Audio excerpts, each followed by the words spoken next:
Friend, मेरा नाम है तलहा खान और आप देख रहे हैं ए फॉर अवेरी। उम्मीद करता हूं आप और आपके बर्ड्स बिल्कुल ठीक ठाक हों। जैसा कि आप लोगों ने देखा, आज की वीडियो स्मॉल कनौर के ऊपर होने वाली है। स्पेशल उन दोस्तों के लिए जो स्मॉल कनौर रखना चाह रहे हैं। तो जीरो से स्टार्ट करूंगा और आसान अल्फाज में जितना आपको शॉर्ट वीडियो में एक्सप्लेन कर सकूं आपको मैं बताऊंगा कि आप इसके बारे में सीख सकें, और जब आप बर्ड रखें, ख़रीदें या ब्रीड करवाएं तो आपको इसमें कोई प्रॉब्लम ना आए। तो बिल्कुल आज हम इसकी बेसिक्स के ऊपर बात करेंगे और ज़्यादा म्यूटेशन के ऊपर हम नहीं जाएंगे और ना ही ज़्यादा हम पेचिदगियों के बारे में डिस्कस करेंगे। और इंशाल्लाह आने वाले दिनों में मैं आपको इसके बारे में मुकम्मल डिटेल दूंगा। तो सबसे पहले इसका थोड़ा सा इंट्रोडक्शन करवा दे चलूँ। ये साउथ अमेरिकन बर्ड है। तहसील ब्रेवला और ऐसे करीबी जो जंगलात है वहाँ ये ब्रीड पाई जाती है। वाइट में जो ग्रीन चिक होता है, ये वाइट टाइप बर्ड होता है। इसके अलावा 40 से ज़्यादा इसकी मुख्तलिफ इकसाम हैं जो पूरी दुनिया में पाई जाती हैं, और आगे फिर इसकी मुख्तलिफ म्यूटेशन होती हैं। तो इसका साइज़ बताता चलूँ, इसका जो मैक्सिमम साइज़ है वो 10 इंच और एवरेज वेट जो है वो 80 ग्राम के आसपास होता है। इसके अलावा इसकी लाइफ की बात करूँ, लाइफ स्टाइल की बात करूँ, तो इसकी उम्र 20 से 25 साल होती है। डिपेंड करता है कि आप इसको किस तरह रखते हैं, किस तरह केयर करते हैं। वैसे मरने को तो ये 6 महीने में भी मर जाता है, लेकिन ये कि ये बहुत स्ट्रॉन्ग बर्ड होता है, सर्दी बर्दाश्त करता है, गर्मी बर्दाश्त करता है और बहुत ही फ्रेंडली और लवली बर्ड होता है। तो चलिए बाकी इसके बारे में स्टार्ट से शुरू करते हैं। तो मैं आपको ऐसे स्टार्ट से स्टेप बाय स्टेप आपको समझाऊंगा, बच्चों से लेकर इनके आने वाले बच्चों तक जो भी स्टेप होंगे, diet plan, cage, stick, everything इस वीडियो में मैं आपको बताने वाला हूँ। तो चलिए शुरू करते हैं। वीडियो शुरू करने से पहले जिन दोस्तों ने मेरे चैनल को सब्सक्राइब नहीं किया वो मेरे चैनल को सब्सक्राइब कर लें, और साथ ही बेल के बटन को दबाने से मेरी वीडियो के नोटिफिकेशन मिलते रहेंगे। और अगर आपको मेरी वीडियो अच्छी लग रही है तो वीडियो को अप्रिशिएट करने के लिए लाइक के बटन को ज़रूर दबाइए, ताकि मैं आपके लिए और प्यारी वीडियोस बनाता रहूं। जी दोस्तों, वीडियो स्टार्ट करते हैं, ज़ीरो से स्टार्ट करते हैं ताकि समझने में आसानी हो। मिसाल के तौर पर आपने बच्चे इकट्ठे कर लिए हैं, चाहे आपने उसको हैंड पर उठा लिया है या सेल्फ बच्चे ले लिए हैं, तो उसके बाद जो है बच्चों की टेक केयर के साथ जो आपने पहला स्टेप करना है वो उनके DNA करवाने हैं, क्योंकि उनमें मेल फीमेल का एग्जैक्ट अंदाज़ा नहीं होता। लेकिन जो ब्रीडर पेयर होते हैं जो ऑलरेडी ब्रीड कर चुके होते हैं, उनके जैसे हम लव के जोड़ चेक करते हैं नीचे से, वैसे ही हम अगर इनके जोड़ चेक करें तो फीमेल के जोड़ नीचे से खुले होंगे और मेल के जोड़ जो हैं वो तंग होंगे। लेकिन जो आप बच्चे लेते हैं उनके जोड़ एक जैसे होते हैं। आप अंदाज़ा नहीं लगा सकते कि मेल और फीमेल कौन कौन से हैं, उनके जेंडर में बहुत प्रॉब्लम आती है। तो चाहे DNA के साथ आपने पेयर लिया है, लेकिन फिर भी आप लोगों ने DNA लाजमी करवाना है। स्मॉल कनौर में पाकिस्तान में सबसे ज़्यादा इस वक्त लोग जो ब्रीड करवा रहे हैं, जैसे कि मैंने आपको बताया था कि इसकी 40 से ज़्यादा इकसाम हैं, और जिसमें आगे म्यूटेशन भी आती हैं, जैसा कि पाइड है, और इसके अलावा रेड आइज़ भी आना शुरू हो गई हैं, लुटिनो सन चिक्स।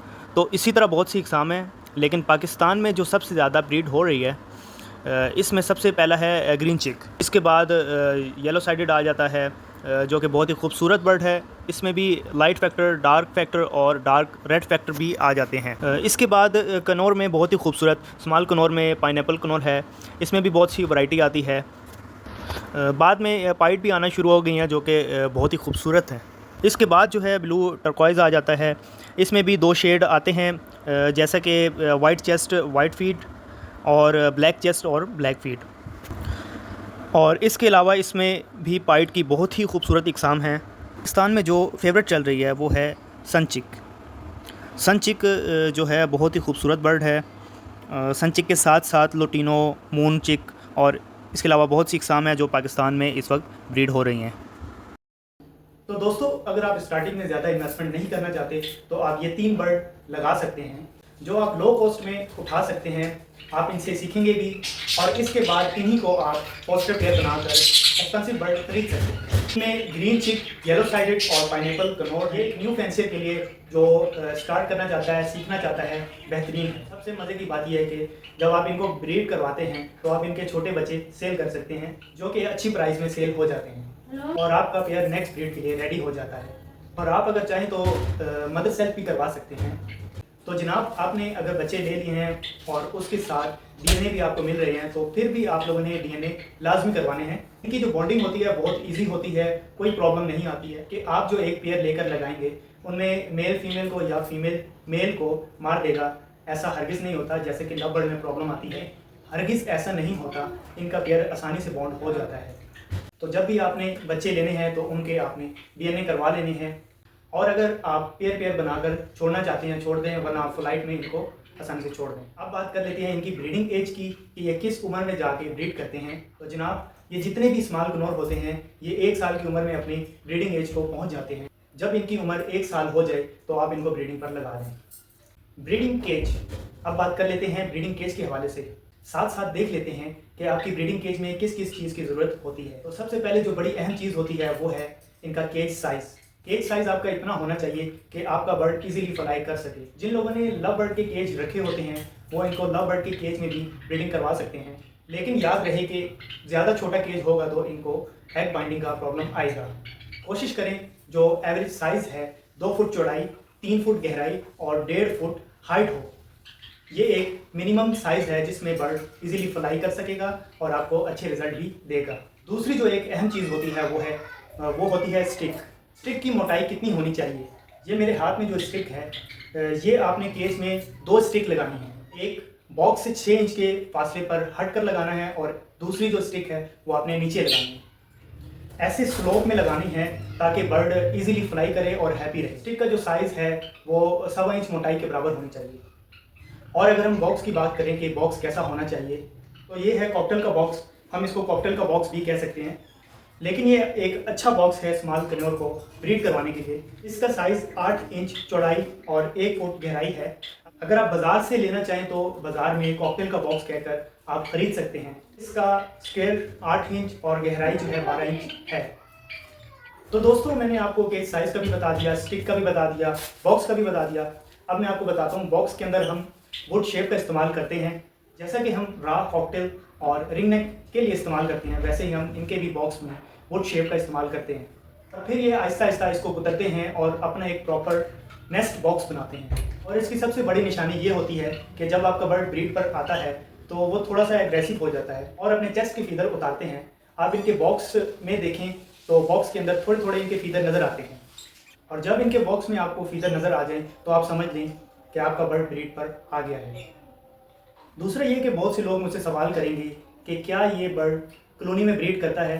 तो बिल्कुल नहीं, हरगिज़ नहीं। आप इनको कॉलोनी में बिल्कुल भी ब्रीड नहीं करवा सकते क्योंकि ये अग्रेसिव बर्ड है। वैसे ये कॉलोनी में इकट्ठे रहते हैं अगर आप इनको ऑफ सीज़न में इकट्ठे छोड़ते हैं, लेकिन जब आप बॉक्स लगा देंगे और जब ये ब्रीडिंग मोड में आ जाते हैं तो थोड़े से एग्रेसिव हो जाते हैं। और अगर आप चाहते हैं कि आपको अच्छी ब्रीड मिले तो आप इनको केज बाई केज सिस्टम लगाएं और आपको इनको प्राइवेसी भी देनी होगी ताकि एक बर्ड दूसरे बर्ड को ना देख सके। इसके अलावा इनकी डाइट की बात की जाए तो ये मीडियम बर्ड की कैटेगरी में आता है, लेकिन इसकी डाइट बिग पैरेट वाली होती है। और इसके अलावा इसको ज़्यादा से ज़्यादा फ्रूट और वेजिटेबल की वैरायटी देनी होती है। इसके अलावा हम सॉफ्ट फीड का इस्तेमाल करते हैं। सॉफ्ट फीड जितने भी हैं अगर आप इनके स्प्राउट बना लें तो वो ज़्यादा बेहतर है। इसके अलावा ये एग ब्रेड बहुत शौक से खाते हैं। आप एग ब्रेड में इनको गाजर और थोड़ी सी मूंग की स्प्राउट मिक्स करके दें। सॉफ्ट फूड की वजह से इनकी ब्रीड बहुत अच्छी आती है। ये मोटा दाना बहुत शौक से खाते हैं। जैसा हम रिंग नेक और रा को मिक्स दाना डालते हैं वही दाना हम इनको इस्तेमाल करवाते हैं। आपको चार्ट भी शो हो रही होगी। बस आपने ब्रीडिंग सीजन में ये करना है कि इसमें आपने भंग के बीज और कैनेरी सीड जो है इसकी मिकदार थोड़ी सी आपने बढ़ा देनी है और नॉर्मली दिनों में आपको इसी चार्ट के मुताबिक दाना इस्तेमाल करवाना है। तो दाने का भी मैंने आपको बता दिया, इनके डाइट का भी मैंने आपको बता दिया। इसके अलावा आप इनके केज में ग्रिड का इस्तेमाल लाजमी करवाएं। एक छोटे से प्याले में ग्रिड डाल के इनके केज में रखें। और इसके अलावा इनमें कैल्शियम की डेफिशिएंसी होती है। स्मॉल कन्योर में आपको 2 डेफिशिएंसी नहीं होने देनी है। एक है विटामिन ए और दूसरी जो है वो है कैल्शियम की। सीजन में हम प्रोटीन की मिकदार बढ़ा देते हैं ताकि ये अच्छी ब्रीड कर सकें क्योंकि इनको प्रोटीन की भी ज़रूरत होती है। तो कैल्शियम के लिए आप इनके केज में कटल बोन का पीस लेकर हैंग कर दें। इससे ये होता है कि इनकी कैल्शियम की डेफिशिएंसी पूरी हो जाती है। और दूसरा, जब ये अपनी चोंच से कैटल बोन को तोड़ते हैं तो इससे इनकी हैबिट भी पूरी हो जाती है। अब बात कर लेते हैं इनकी एवरेज क्लच साइज़ की। तो ये साल में 3 क्लच करता है और नॉर्मली इनके अंडों की एवरेज 4 से 6 होती है, लेकिन ये अक्सर 8 से 9 अंडे भी दे देते हैं और सारे के सारे अंडे फर्टाइल भी होते हैं। डिपेंड करता है कि आप इनकी कैल्शियम की डेफिशिएंसी को किस तरह पूरा करते हैं। और ये 20 से 25 दिन तक अंडों पर बैठते हैं, जिसके बाद बच्चे निकलना शुरू हो जाते हैं। और जैसे ही बच्चे निकलना शुरू हो जाएं तो आप इनके सॉफ्ट फीड का खास ख्याल रखें, क्योंकि जितने ज़्यादा बच्चे होंगे उतनी ज़्यादा इनको खुराक की ज़रूरत होगी। आपने इनका दाना पानी फ्रेश इस्तेमाल करना है और इनके डाइट का खास ख्याल रखना है। जितने भी कन्योर हैं इनको ब्रीड पर लाने के लिए एक ख़ास टेक्निक होती है। जैसे बरसात के दिन हैं, आप इनका सॉफ्ट फूड और जितनी भी डाइट हैं वो ख़त्म कर दें और सिर्फ इनको दाने और पानी पर रखें। जैसे ही आप इनका डाइट प्लान चेंज करेंगे तो ये फ़ौरन ही ब्रीड पर आ जाएंगे। तो ये एक छोटी सी टेक्निक थी जो मैंने आपके साथ शेयर की। उम्मीद है कि इस टेक्निक से आपको फ़ायदा होगा। जी फ्रेंड, मैंने आपको सारी A to Z जितना आपको गाइड कर सकूं, बच्चे लेने से बच्चे ब्रीड करवाने तक, या मेरे जहन में जितनी भी चीज़ें थी, केज साइज, डाइट प्लान और दाना, हर चीज़ मैंने आपके साथ शेयर कर दी है। मज़ीद भी अगर आपके जहन में कोई सवाल है तो आप कमेंट बॉक्स में कर सकते हैं। इंशाल्लाह मैं नेक्स्ट जो भी वीडियो बनाऊंगा उसमें मैं आपके नाम के साथ आपके सवालों के जवाब ज़रूर दूंगा। तो अगर आप कन्योर रखना चाहते हैं तो मेरे ख्याल से मैंने आपके साथ काफ़ी चीज़ें शेयर कर दी हैं। अब आप इजीली बिला किसी झिझक के स्मॉल कन्योर रख भी सकते हैं और आप उसको ब्रीड भी करवा सकते हैं। तो बहुत बहुत शुक्रिया आप सब दोस्तों का वीडियो देखने का। वीडियो अगर अच्छी लगी है तो वीडियो को लाइक करें और शेयर लाजमी करें ताकि दूसरे दोस्तों को भी फ़ायदा हो सके। तो मिलते हैं नेक्स्ट वीडियो में एक न्यू टॉपिक के साथ। अल्लाह हाफिज़।